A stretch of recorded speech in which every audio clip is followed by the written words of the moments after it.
물량을 줄여줘야 되는 반등인지 한 고비를 벗어난 것인지 영 판단하기가 어렵습니다. 3인의 전략에서 대응 전략을 논의해보도록 하겠습니다. 오늘 이 시간에는 머니투데이 방송의 이학령 전문위원과 교보증권의 백주훈 차장 두 분 함께하십니다. 두 분 안녕하십니까? 네, 안녕하세요. 시장의 중심이 되는 키워드를 하나씩 확인해 보도록 하겠습니다. 먼저 5위부터 3위까지의 키워드를 화면을 통해서 확인해 보도록 하겠습니다. 오늘의 5위 키워드는 BOE 5달러 붕괴입니다. 미국 연준이 대형은행들의 추가 자본 유지를 요구하는 새로운 체제를 도입할 것으로 보도되었습니다. 은행주들은 급락했습니다. 4위 키워드는 위험지표 완화입니다. 김정일 위원장 사망 영향으로 한국물 CDS 프리미엄이 9bp 상승했습니다. 그렇지만 아시아 금융시장에서 상승했던 것보다는 크게 완화되었습니다. 3위 키워드는 드라기 EU 회담 실망입니다. IMF에 대한 상호대출 규모는 1,500억 유로로 축소되었고 ECB 총재는 다시 한번 국채 매입 가능성을 일축했습니다. 유로존 상황을 점검합니다. 위험지표 얘기부터 해보겠습니다. 어제 아시아 금융시장에서 한국물 CDS 프리미엄이 15bp까지 올라갔었는데 결국 9bp 올라가긴 했지만 그 상황에 비해서는 상당히 좀 완화됐고요.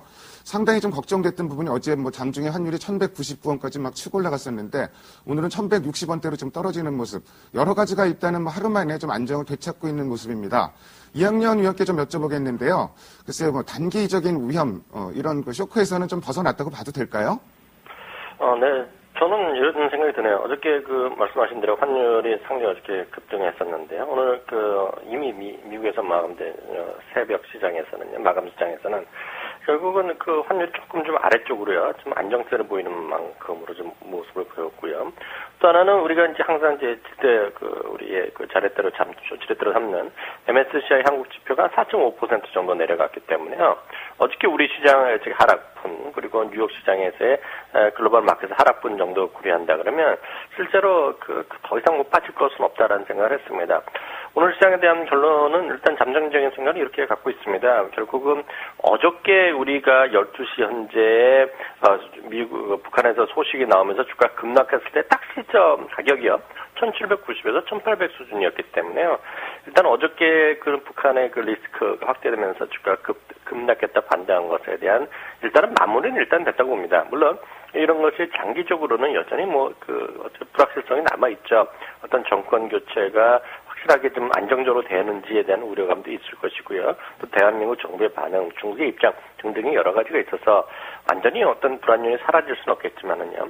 현재 어떤 이런 구도, 즉 지정학적 리스크가 기왕에 있던 지역에서 어저께 김정일 위원장의 어떤 사망으로 인해서 추가적으로 나빠질 그런 요인들은 이제는 좀 사그러졌다라는 생각 갖고 있습니다. 항상 기존에 있던 리스크의 수준에서 큰 변화는 없다는 생각 갖고 있고요. 이제는 다시 북한보다는요, 우리가 근본적으로 삼고 있는 미국이라든가요, 유럽에 대한 문제, 여기에 집중할 필요가 있겠네요. 단기적인 쇼크에서는 일단 시장이 좀 벗어났다고 봐도 될 것 같고요. 특히 이학년 의원께서도 말씀하셨듯이 김정일 위원장 사망 보도 이전 지수가 지금 현재 지수이기 때문에 그 변수에서는 좀 벗어났다. 다만 이제 유로존 문제라든지 이런 부분은 여전히 좀 불안한 부분이 있는데요.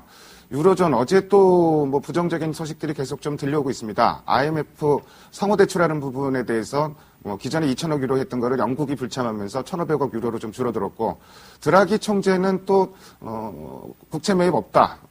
이런 말씀 안 하셔도 될 것 같은데 계속 반복해서 얘기를 하고 있습니다. 일설에 의하면은 시장에 오늘 도는 얘기인데 드라기 총재나 메르켈 총리가 인터뷰만 하면은 시장은 빠진다. 이렇게까지 좀 얘기를 하고 있습니다. 백주훈 차장께서 유로존 상황 다시 한번 좀 정리 좀 해주십시오. 예, 그렇습니다. 유로존이 이제 급한 불을 끄기 위해서 총재의 발언들이라든지 이런 견고함과 그다음에 유로화의 영속성을 강조를 하고 있지만요.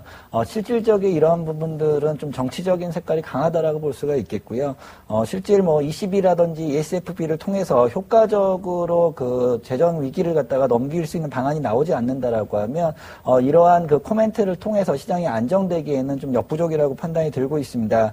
전반적으로 22의 총재들이 이런 발언을 할 경우에 유로존에 대한 결국 불확실성을 인정하는 꼴이 되면서 시장이 반응을 하고 있습니다. 이러한 측면에서 본다라고 하면 이러한 유로존의 위기는 국내 시장에도 좀 영향을 미칠 수 있다라고 보고 있고요. 이런 것들이 서두에 말씀드렸던 CDS 프리미엄의 상승을 갖고 오고 있고요. 이런 것들이 연쇄적으로 또 환율까지 움직이고 있기 때문에 국내 시장은 물론 유로존에 대한 대수출 비중이 10%대의 수준이지만은 전반 전반적으로 또 중국과 관련해서 중국은 그 유로존 시장에 대한 시장 점유율이 상당히 높습니다. 이러한 2차적인 영향까지 받을 수 있다라는 가능성들이 대두가 되고 있기 때문에 사실상 국내 신용 위기의 지표라고 할 수 있는 CDS의 상승이 된다라고 하면 추가적으로 이러한 여파들이 계속해서 확대가 될 가능성이 있습니다. 그러한 측면에서 본다라고 하면 지금의 CDS 지표라든지 그다음에 역외환율이라든지 이런 부분들이 전반적으로 국지적인 북한의 리스크보다는 오히려 유로존 리스크에 대한 부분들이 현실화돼가고 있다라는 부분들이 좀 우려스러운 부분이고요. 결국 이러한 부분들은 글로벌 신용평가사들을 통해서 유로존 시장과 또 미국 시장에 있는 은행들의 신용등급까지 강등이 되고 있기 때문에 이러한 부분이 만약에 신용의 경색으로 간다라고 하면 전반적으로 실물 시장 역시도 영향을 받을 수밖에 없다라고 판단을 하고 있습니다. 예, 백준 차장님께 하나만 더 여쭤볼게요. 지금 시장이 아무래도 부담을 많이 느끼고 있는 부분이 언제 프랑스의 신용 등급이 강등될지 모른다, 이런 불안감인데요. 한쪽에서는 강등되면은 이미 나왔던 재료이기 때문에 악재 노출이다, 이렇게 보는 쪽도 있고, 아니면은 실제로 강등되면은 그 여파가 굉장히 클 거로 보는 시각도 있는데, 백준 차장께서는 좀 어느 쪽으로 보고 계십니까? 저는 후자 쪽으로 보고 있고요.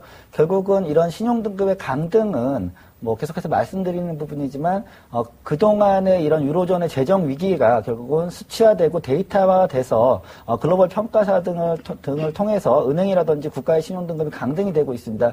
결국은 데이터화해서 이러한 유로존의 위기가 현실로 드러나고 있는 상황이기 때문에 만약에 프랑스의 신용등급이 강등이 된다라고 하면 시장에 악영향을 미칠 수밖에 없다라고 보고 있고요. 오히려 이런 것들을 악재 노출 이후에 좀 반등으로 보기에는 아직까지 유로존 의 위기를 해결하기 위해서는 또 수많은 시간과 그 다음에 고비가 있을 것으로 예상하고 있기 때문에 오히려 만약에 이러한 관점이라고 한다고 하면 이런 프랑스의 신용등급 강등되기 전에 오히려 포트폴리오 조정이라든지 비중 축소를 통해서 좀 위험 관리를 해야 되는 시점이 아닌가라고 판단을 하고 있습니다. 유로존 관련해서는 불확실성이 계속되고 있는 양상이고요. 신용등급 강등에 대해서는 사실 시장이 제일 우려하고 있는 부분이 프랑스 한 나라로 끝나는 게 아니라 연쇄 적용이 나타날까봐 이런 부분을 불안해하고 있는데 어쨌든 유로존 문제는 아직은 답이 보이지 않는 것 같습니다. 다음으로 오늘의 2위 키워드를 화면을 통해서 확인해 보도록 하겠습니다. 오늘의 2위 키워드는 중소형주 상대적 선전입니다. 오늘 흐름에서도 드러나듯이 대형주보다는 중소형주가 최근 들어서도 그렇지만 선전하고 있고 유가증권 시장보다는 코스닥 시장이 아무래도 좀 선전하고 있습니다. 오늘 코스닥 시장은 반등 탄력이 좀 강하게 나타나고 있는 편이고요. 그렇다고 해서 매기가 좀 확산되고 좀 이런 양상도 또 아닌 것 같은데 이학영 의원께서는 글쎄요 이런 현상 앞으로도 좀 계속 될 거로 보시는지요? 네, 전 어저께는 이제 코스닥이 좀 더 많이 빠졌죠. 5% 이상 빠졌고요. 그래서 코스피는 좀 상당히 조금 덜 빠졌는데, 오늘 반대 정도 생각이라고 생각을 하고 있습니다. 시장의 이런 현상이 지속성을 가지려고 그러면요. 시장 자체가 좀 안정성을 갖고 있으면 어느 정도 시기적으로 코스피보다 코스닥이 좀 강했고, 아니면 또 상대적으로 코스피가 강하고 이런 것들이 되겠지만은요. 저는 여전히 시장 자체의 불확실성이 너무나 지금 크다라는 생각을 갖고 있습니다. 물론 이제 미국에서 보는 시각이지만은요, 지금 항상 역사적으로 보면, 폐장은 하기 2주가 남은 딱 이 시점부터 다음 주까지가 역사상 보면 수익률이 가장 좋았다는 지적을 합니다. 그렇기 때문에 여전히 희망을 갖고 있는 분들이 있는데요. 여전히 좀 소수의 의견이라고 저는 이해하고 있고요. 다수는 조금 시장을 좀 보수적으로 보고 있습니다. 얘기가 나왔지만 프랑스의 신용등급이 하락되면 그 한 나라만의 문제가 아니고요. 주위에서 확산될 가능성이 있기 때문에 시장은 좀 보수적으로 보는 쪽이 좀 다 앞서고 있고요. 물론 개인의 의견이겠지만은요. 메릴린치의 테크니컬 어널리시스를 하는 투자 전략가 입장에서는 보면은요. 지금의 시장은 어떤 반등의 기미는 완전히 꺾여 있다는 얘기하고 있고요. 지금 10월 달에 저점이 있지 않습니까? 10월 달 저점이 S&P 기준으로 지금 9에서 10% 정도인데요. 조만간 그 저점을 10월 시장의 저점을 재확인하러 갈 수 있다는 경고성 발언들이 지금 많이 나오고 있기 때문에요. 시장은 저는 이렇습니다. 시장이 좀 또 하락 쪽으로 만에 하나 가면 안 되겠지만 중소형주 하락폭이 더 커질 수 있다는 생각을 갖고 있습니다. 대형주가 안 되면은 중소형주도 안 된다 이런 시각으로 좀 접근할 필요가 있을 것 같고요. 미국 현지에서 한 애널리스트가 S&P 500 지수 기준으로 9에서 10%가 더 하락할 수 있다. 이렇게 얘기를 했다는데 상당히 좀 암울한 전망입니다. 다음으로 지금 오늘 반등은 하고 있지만 분위기 자체는 불안불안한 상황인데요. 그 중에서도 이제 몇몇 테마주들은 좀 올라오고 있습니다.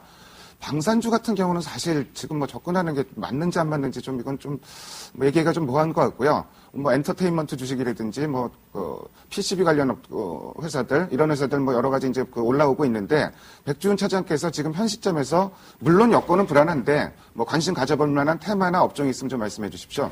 네, 그렇습니다. 일단은 시장의 유동성이 이탈하지 않은 상태에서 장이 큰 폭으로 하락을 했기 때문에요. 뭐 대형주라든지 이런 공포에 의한 손절매에 대한 그 거래 대금들이 기타 이런 테마주라든지 단기 모멘텀주에 좀 집중이 되는 모습들을 보여주고 있습니다. 실질적으로 코스닥 내에서는 뭐 경기 상황하고 100% 이게 상관관계가 없다라고 할 수는 없지만은 전체적으로 바이오라든지 그다음에 뭐 헬스케어 관련한 종목들 그다음에 엔터 관련된 종목들이 단기적으로 이렇게 수혜를 받고 있는데요. 당연히 이제 추격 매수 구간으로 보기에는 시장의 불확실성과 변동성이 너무 크다라는 측면에서 리스크 대비한 테이크 수익률이 그렇게 크지는 않을 것으로 판단하고 있습니다. 그렇다라고 하면 오히려 이러한 시장의 변동성이나 하락 변동성을 이용해서 저평가 종목들에 대한 중장기 포트폴리오 편입은 분할적으로 가능하다라고 보고 있습니다. 시장은 전체적으로 지금 지수대가 PER 대비해서 저평가 구간에 들어가고 있는 구간이기 때문에 오히려 IT라든지 자동차 그동안 대형주의 포트폴리오를 갖고 계시지 않은 투자자분들이라고 한다고 하면 오히려 시장의 조정을 이용해서 이러한 그 수익성과 그 다음에 저평가를 받고 있는 업종 대표주에 대한 투자가 좀 더 안정적이고 편하게 투자를 하실 수 있는 방법이라 보고 있습니다.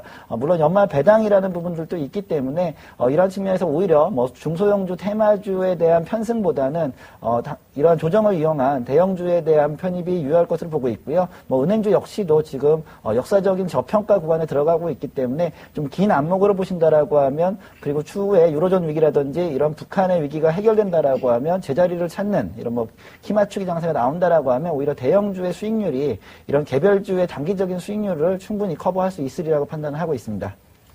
사실 시장 분위기가 좋지 않을수록 테마주가 더 활기를 치는 경향들이 있는 건 분명합니다. 상당히 좀 위험한 것도 사실이고요. 어쨌든 지금은 뭐 나무보다는 숲을 먼저 봐야 되는 상황이고, 그래서 뭐 그 대형주 중심으로 우량주, 뭐 저평가 종목을 중심으로 좀 장기적으로 접근해보자 이렇게 말씀해 주셨습니다.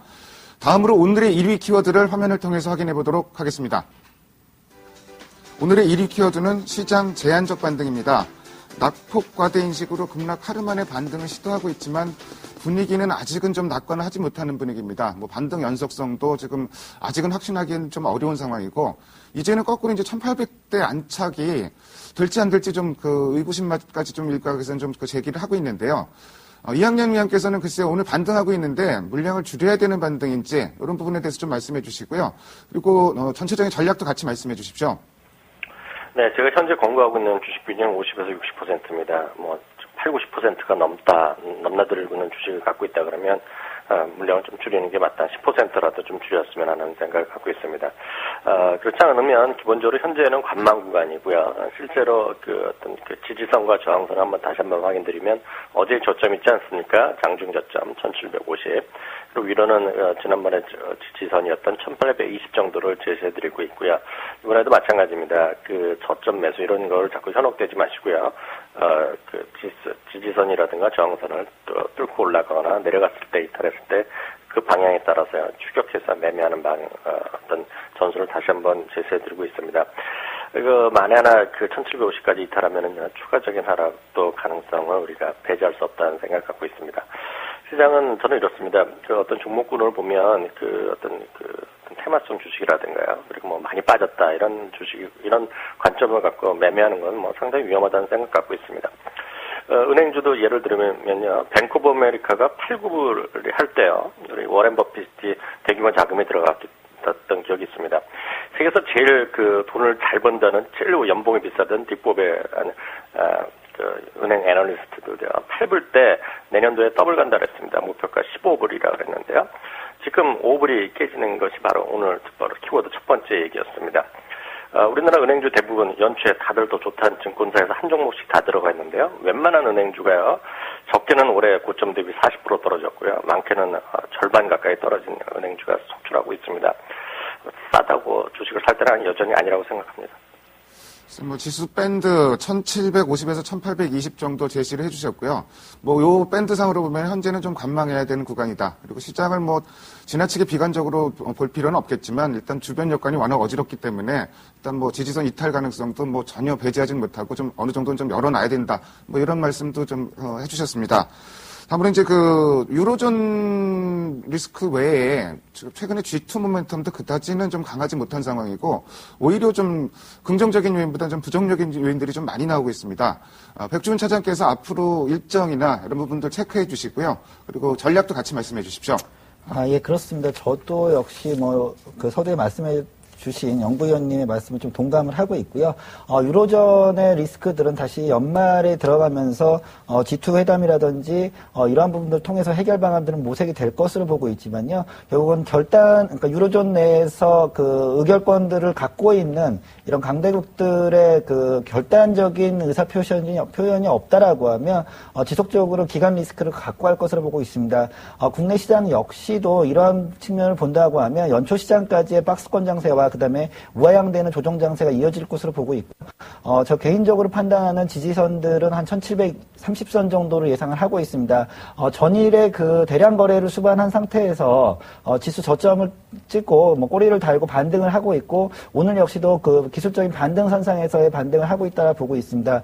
전반적인 수급의 주체들로 본다라고 하면 연기금을 제외하고는 연기금은 그러한 성격일 겁니다. 제가 서두에 말씀드렸던 중장기적인 저평가 종목들을 계속해서 포트폴리오에 담는 이러한 전략들을 구사하고 있는 수급 주체이기 때문에 연기금의 그런 포지션에서 본다라고 하면 시장의 경향적인 매수로 전환이라든지 이러한 부분은 현재 상황에서 어려울 것으로 보고 있고요. 외국인들은 지금 한 달 넘게 현물시장에서 지속적인 매도를 하고 있습니다. 오늘 역시도 지수의 반등을 틈타서 계속해서 현물시장 내에서 매도가 일어나고 있고요. 선물시장도 마찬가지로 매도 포지션을 취하고 있다라고 하면 향후에 연말시장과 연초시장의 불확실성은 좀 더 커질 수 있는 가능성을 갖고 있고, 이런 수급들이 경향적인 매수로 전환하기까지는 시장에 힘 자체가 없다라고 판단을 할 수가 있겠습니다. 이런 그 수급 주체들의 거래량과 거래 대금은 시장의 에너지라고 판단을 할 수가 있습니다. 시장이 반등하기 위해서는 이러한 수급 주체들의 경향적인 매수 전환을 필수적으로 깔고서 진행이 돼야 될 것이기 때문에 개인 투자자분께서는 이러한 부분들, 외인이라든지 기관들의 경향적인 매수의 전환이 보인 이후에 뭐 대응의 영역에서 충분히 시간을 가질 수 있다라고 판단을 하고 있기 때문에요. 그런 부분에 유념하셔서 만약에 중장기 투자자분들이라고 한다라고 하면 IT라든지 자동차, 그다음 밸류에이션이 우수한 업종에 대해서는 일부 편입은 가능하겠지만은 다시 한번 저점이라고 생각하고 주식 비중을 늘리시는 거는 좀 어렵다라고 판단하고 있습니다. 네, 어저께 시장에서 거래가 굉장히 늘었습니다. 대량 거래가 터졌다는 얘기는 급한 매물이 진짜 시장에 나왔다는 얘기인데요. 일단 그 부분 자체는 긍정적으로 볼 수 있겠지만 시장을 끌어갈 매수 주체는 아직 나오질 않고 있습니다. 어쨌든 시장 매수 수급 상황도 계속 좀 체크를 해갈 필요가 있을 것 같습니다. 지금까지 5가지의 키워드를 통해서 오늘 시장의 흐름을 살펴봤습니다. 두 분 말씀 잘 들었습니다. 감사합니다. 감사합니다. 감사합니다.